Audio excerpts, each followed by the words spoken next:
X2 headlight there.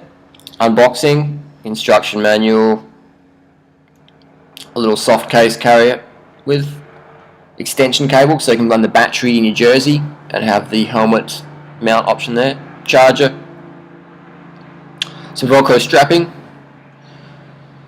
little O-rings, and other mounting options there. Allen key. That's what you get.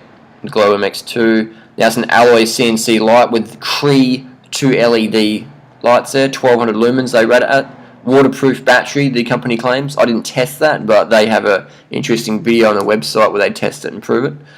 And that's another mounting option there. So you can have it bar mounted or helmet mounted, whatever you prefer. Quite easy to change between the two once you get the hang of it. Pretty compact light. It's about 80 grams for the light unit itself, so quite light.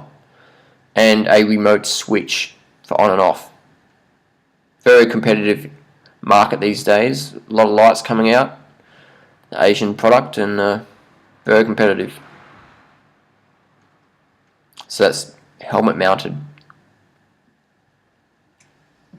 And the remote switch. Testing, very bright light. This video probably doesn't do it justice, but it's definitely one of the brightest lights I've ever used. 1200 lumens they rate it at. I'd say it'd be up there, definitely.